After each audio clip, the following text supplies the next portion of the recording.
Welcome to the My Future Business Show with Rick Nusky, interviewing the biggest names in business to help you become successful. At the end of the call, get your free Better Business Builder Forum access where you can promote your business, access all of our premium content, and get live, private, one-on-one access to myself as you build your business. Go to myfuturebusiness.com/members. Hi and welcome to the My Future Business Show. My name's Rick Nusky and I have a very special guest today who in fact was kind enough to come back on the show and redo the interview because I made a critical mistake by deleting the entire interview. So welcome back to the show, Anmol. How are you? I'm doing good. Thanks for having me. Yeah, no problems at all. Look, Anmol is part of the livetraders.com group, and today we're going to talk about the different types of way that you can trade, what you need to do to get into this field, and we might even touch a little bit on cryptocurrency, which seems to be a super hot topic at the moment. So before we do that, Anmol, just tell us a little bit about yourself, where you are, what you do, and we'll take it from there. Sure. So I started off as a stock market trader, and then eventually that led me to diversifying and start to trade currencies. So I started off as a trader, and then we started a education company as people kept on asking about learning or how we do it. So that brought upon a natural transition into a trading company where now we train and teach others how to trade, as well as we provide them our funds to trade in exchange for a profit split. So that, started off as a trading company. And then once that was also successful, I started branching out into a lot of other business ventures. My Future Business is focused on giving up-and-coming entrepreneurs, those entrepreneurs who are looking to even further diversify their portfolios, options for running new businesses. So can we talk a little bit about the options that there are in trade? What types of trading is there? Sure. So there's many different forms of trading, and the fact that trading can actually be adopted into anyone's lifestyle, even if they have another job or another business that they're working on, because there's two different types of trading. One of them is day trading, right, which is really short-term trading. You're trading in and out every few seconds, every few minutes, and you're trying to do that to generate income. So that's one style of trading. The other style of trading is swing trading. In that style, you're not focused on getting in and out and capture those smaller moves, but you're looking to hold the stock for more than a day. So you might hold them a few days, a few weeks. But there's also another style which is called core trading, which is a form of investing but using technical analysis. So core trading would mean when you're holding a stock or you're holding a currency and you plan on holding it for a few months, maybe to a few years. And that's the way we turn a trade into an investment. So there's those three different styles that people can choose upon based on, their time commitment or time they can devote to this activity. But then their stock market is just one form of trading. Now there's cryptocurrencies, there's Bitcoins you can trade. You can also trade other currencies like dollar, yen, pound. So there's a whole lot of variety as far as what you can trade. Anything that has a price on it, you can pretty much trade it. You can trade commodities like gold, oil, orange juice. There's a lot of things you can trade.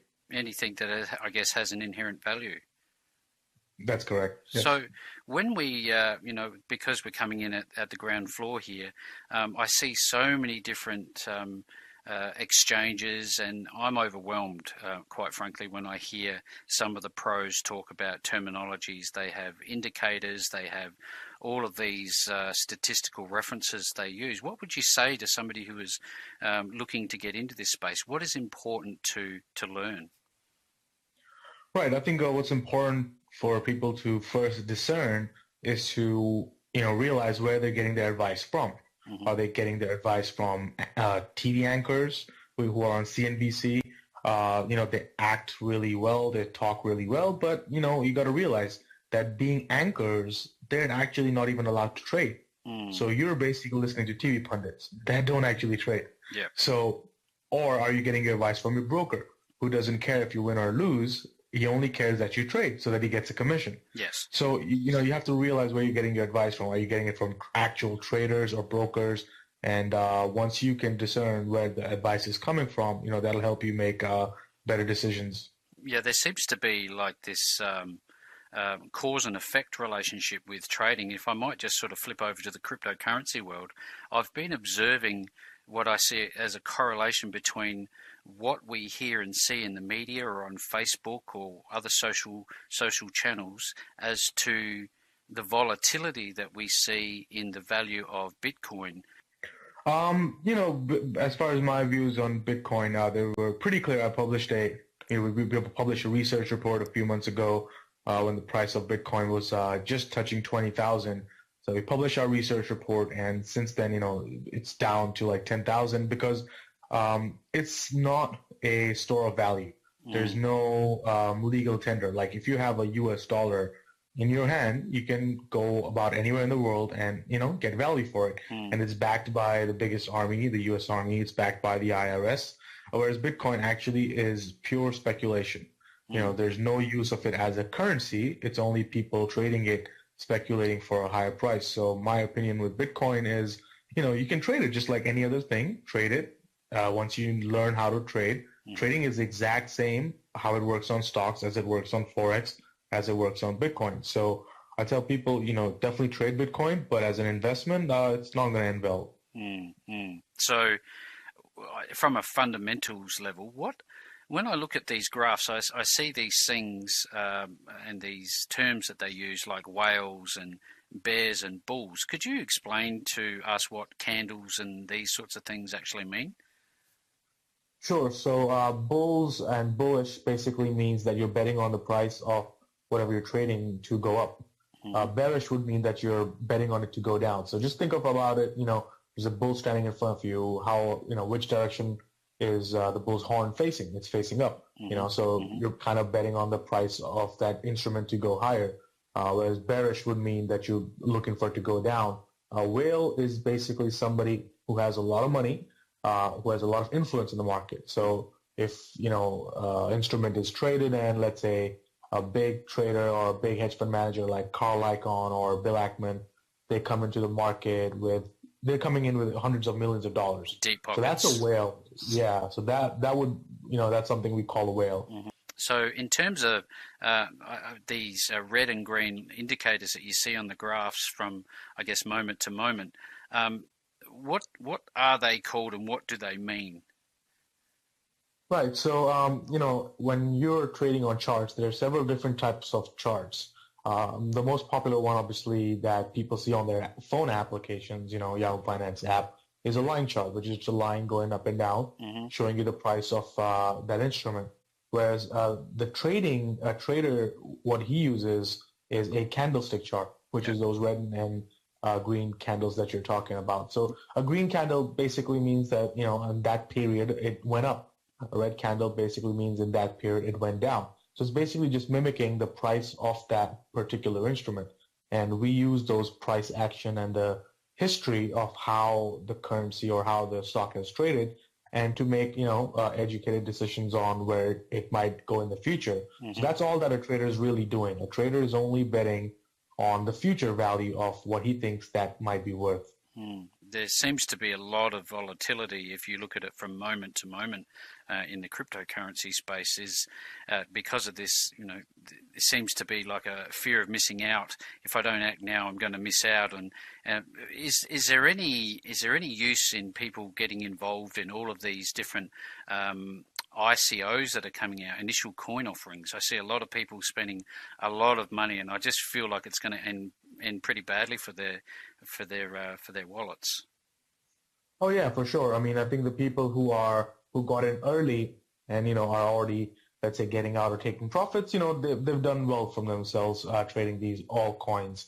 However, for those people who maybe got in recently or are thinking about getting in, probably not at the best of the time right now. I'm not saying it's going to go down right now, but it can go just like any other thing. You go into a casino, you bet on red, you can get a red. If you bet on black, you can get a black. So just by doing that, you're going to be right sometime, you're going to be wrong sometime. But if you ask me about, next 5-year projection or the next 10-year projection, I'm going to go as far as to say 99% of these coins won't be existing, 5 years from now. And I'm pretty confident of that. They won't exist 5 years from now. What's eventually going to happen is a government like probably the U.S. government combined with a bank like Goldman Sachs, they're going to come out with their own cryptocurrency. So they're still going to use that technology. They're still going to use the blockchain technology, but they're going to come out with their own currency, which is eventually going to be backed by governments. So once you have a cryptocurrency that's backed by banks and governments, there's no use for all these little, companies that have no credibility. And they're going to be wiped off basically in a day. It's going to be a day's event when that eventually happens. And people who are just, going in for the ride or listening to their friends or social media, they're going to get burned really bad. It's that tulip scenario from way back, the bubble that bursts on the .com as well, that sort of thing. Exactly. We've had the .com bubble, we've had the tulip mania, we've had the real estate bubble, we've had the South Sea China bubble. We've had tons of bubbles in our history, and people need to learn from that. History and patterns tend to repeat themselves, and that's exactly what's happening right now with the Bitcoins. So essentially look at it as something to,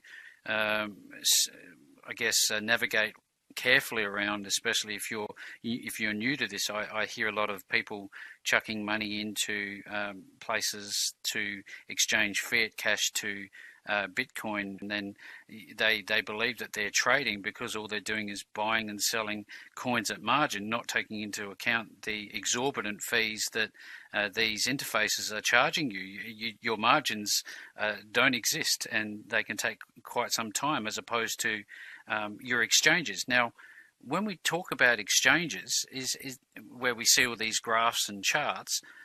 What is the process behind that? Do people need help to get involved with the online trading space?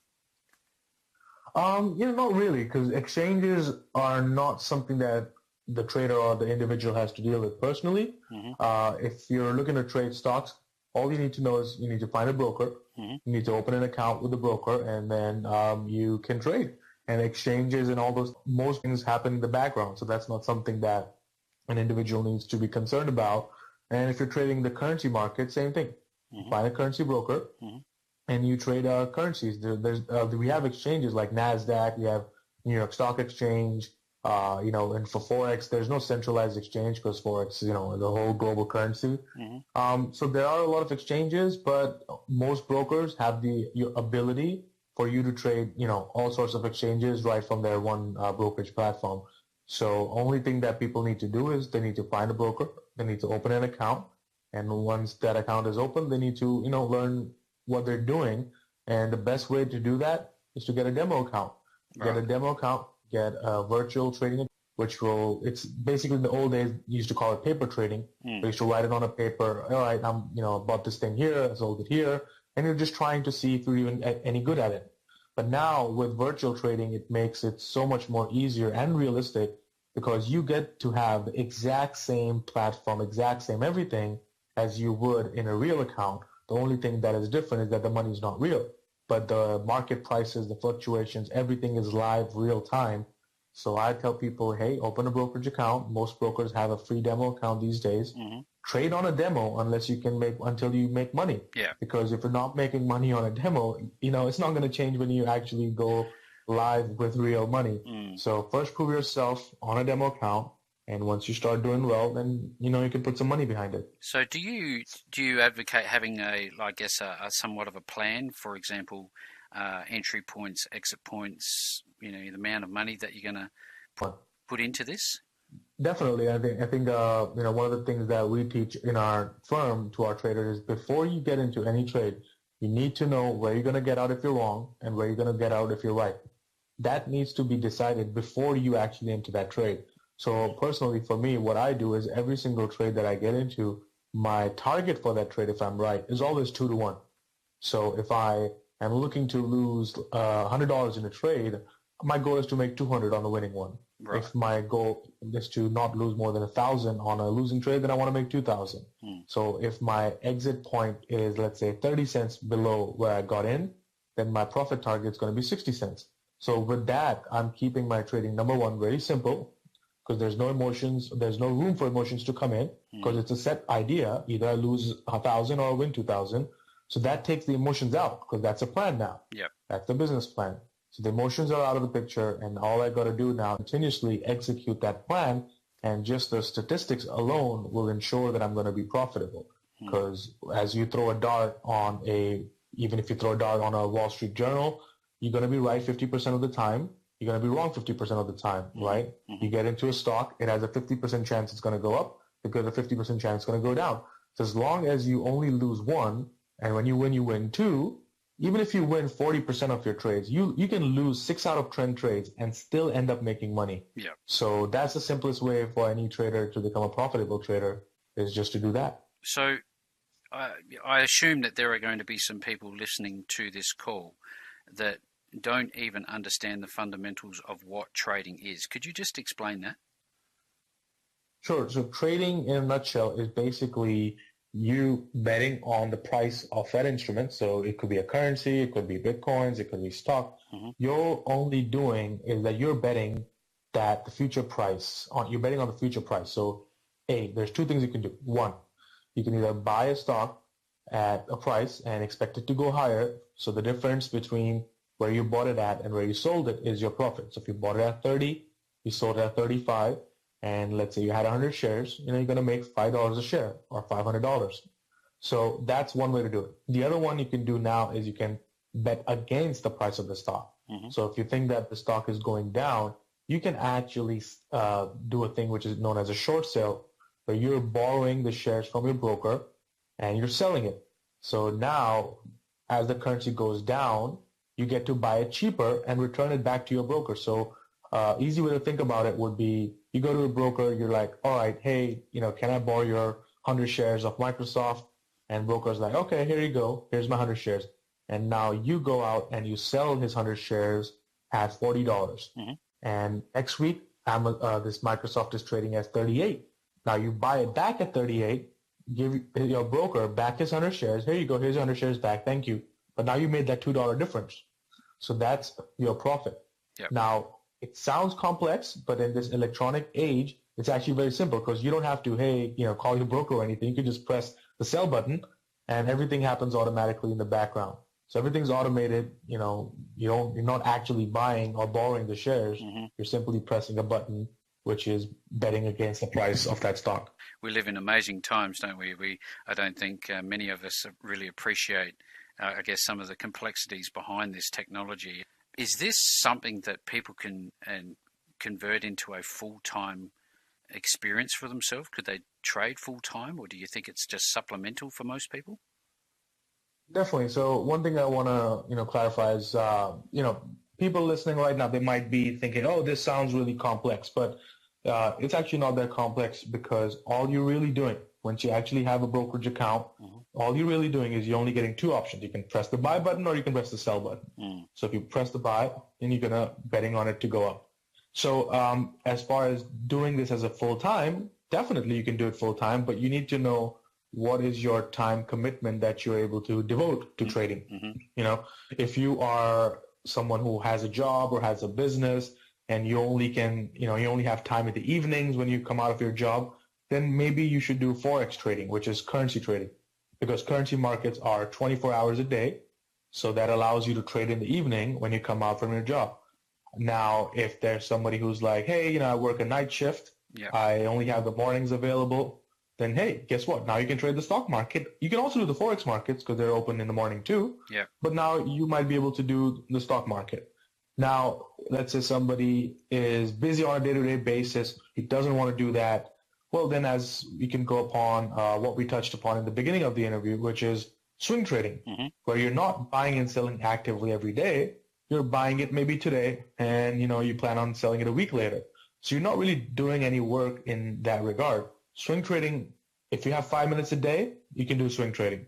Okay. But however, if you want to do day trading, then you got to be able to at least devote, 2-3 hours a day when the market opens in the morning. But I think people can definitely do this as a full-time career. Many people do. But just realize that there will be a learning curve. This is not a get-rich-quick scheme. This is just like any other profession. You got to be willing to learn. You got to be willing to put in the time. And you're going to struggle in the beginning. You got to accept that fact that I lost money my whole first year of trading, but then I kept at it. I kept getting better. I kept enforcing my plan, becoming mentally more stronger. And then by the second year, I had it as my full-time career. This, to me, seems fundamentally different than a long-term, trading is fundamentally different than long-term investment, say in stocks and shares. Definitely, long-term investing, you are mainly investing in the company, or you think, hey, this company is going to be great in the next 5 years. This company is going to be great in the next 10 years. And you're mainly deciding based on the company's future projection, their management team, their CEO. Whereas as traders, we're not necessarily concerned on what the company is going to do. We're only basing our decision on charts, strategies, patterns, prior price history. So we're basing our decisions on that. And a lot of times I don't even know the name of the company that I'm trading. Yeah. As I said, like I wouldn't know the name of the company. I just know their ticker symbols. Yep. As traders, when we talk, we have a live online broadcast that we do every day. Mm-hmm. We're just spouting out ticker symbols, three-letter digits, four-letter digits, and we have no idea what the company does, what they do, what name they're called, none of that, because we're basically making a decision on statistics, the charts. What does the chart say? What pattern is that? And we're making our decisions on that. So for people who don't understand what a ticker is, it's just, I guess, the abbreviation that's on the NASDAQ listed. For example, Google might be GOOG, and Microsoft might be MCR or something like that. So I often find myself trying to find a ticker for a business. So I just go into Google and type in Microsoft ticker, and it usually chucks up the current graph and its ticker symbol. So with regard to the process and education, I'd like to swing around to livetraders.com and share with everybody how they can find you and how you can help them. But I also notice the psychology of some people are more like gamblers than they are professional, emotionless traders. What's the importance of psychology behind trading? How do you got to come into this?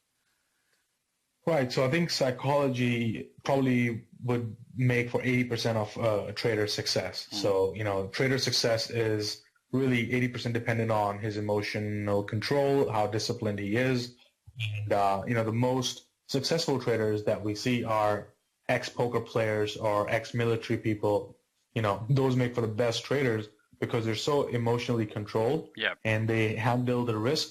And, a lot of veterans that have joined the program, they actually see the most success because they're like, all right, yes, this is the game plan. We're going to do this. And then they do it. Yeah. Whereas an average person, he might say, all right, I'm going to do that. They're like, oh, man, maybe this is going to go lower now. Maybe I should sell it. And then they deviate from the plan. And once you deviate from the plan, what happens is you mess the statistics up. If a strategy says you're going to win 55% of the time, all you're going to do is keep pushing the button. You're going to win, 5.5 trades out of 10. Yeah. So that's a winning strategy. But most traders will, let's say when they're losing and the strategy says, get out here, take your $1,000 loss and get out. And most people will keep holding. Maybe it comes back up. Maybe it comes back up. Yeah, I don't want to take a loss. And the loss keeps getting bigger and bigger and bigger. Yeah. And now they just mess up the strategy and the statistics. Or if their winning trade says, all right, get out here, take your profit here. As per your plan, this is the area to take profit. Yeah. And then they might get greedy. No, it's going to go higher, and maybe I can get a little bit more, and then they miss the chance to get out, and it goes back down again. So your ability to follow your plan will really decide, and this is not just for trading. This goes for business too. If you have a business plan, you got to stick to it. If you deviate from it, then why even create it in the first place? So it really shows that emotional control is the deciding factor of whether you make it, not only in trading, in life, in business, and everything in general. Because the same people who break their trading plan are the same people who say, well, next Monday I'll start working out again, or well, that's going to happen again. Or well, maybe I should go to that business conference. And they just live in the world of should have done that, could have done that, rather than actually doing what they said they were going to do. I think we're all have a tendency to be emotional creatures at times, and this is a place to leave your ego at the door, isn't it? Definitely, ego has, no place in trading or in business. One of my old mentors said, hey, return on investment is way more important than return on ego. And, that's something that I live by every day because I see people on social media, let's say, spending $10,000 to get featured on Huffington Post or Forbes or something. But I said, okay, great. That's return on your ego. What if you spend that $10,000, let's say, on Facebook ads or direct mailers for your business, right? You would have probably generated more return on investment. Yep. Yep. But they're more concerned with return on ego. Yeah, absolutely. And they could have diversified that cash into a number of different platforms, and because they've spread that risk, they may have attracted more people to their business. So what I've taken from that is to take your profits as planned, take your losses early, and put your emotions behind the door. Thank you so much for sharing that insight into the live trading environment. With regard to the livetraders.com website, I've noticed here you have a number of different offers. You've got your scholarship. I was wondering if we can just touch on what that's about. Sure. So, our educational programs, the higher end programs are premium programs. So they start from $1,000 and they go up all the way till $10,000. And there's not everybody who's able to, fully devote the financial commitment that's required to join the program. Maybe they're a college student, maybe they're a veteran. So we understand that not everybody's able to afford monetary cash, but they might have the talent, which might be, good for our firm, because we provide capital to traders as well. And we train them, we teach them, they trade our money, and then we share profits. So this is a way for us to attract talent to our firm. For those who are not able to pay for the program, they can apply for a scholarship, and then every couple of weeks, we pick a few winners. Either we sponsor the full education, or we sponsor 50%, 60%, all the way up till 90%. So every couple of weeks, we pick a few winners and we contact them to those who fill out the scholarship application on our site. Is this something that anyone across the globe can be a part of? Definitely. That's the best part about, joining 18 is that everything is online. So you don't physically need to sit next to traders like in a proprietary trading desk. Now you can actually do it all online. So we have our virtual trading room, which runs online every day. Yep. It's every single day, Monday to Friday. It's me and my partner. We share our screens, we share our audio, we share our webcam, everything while we're actually trading. So that's the best way for people to kind of sit next to us, but not really. Through virtual technology, they're watching everything that we're doing. And they'll get to see the emotions. They'll get to see me winning, get to see me losing, and they'll see how I handle myself through the ups and downs, and that helps them learn, even faster. So as long as you have an internet and you have a computer, you're good to go from wherever you are in the world. Well, there you go, everyone. Thank you very much for sharing that with us. I invite everybody who's listening to the call today to go to livetraders.com. There'll be a link below this video, and I'd like to thank you again for coming back on the show and sharing Live Traders with us, and we'd love to have you back in the future sometime. Definitely. Nice chatting with you. It's been a pleasure having you on the call with us today. Now click on that big red subscribe button and join us inside the Better Business Builder forum at myfuturebusiness.com/members.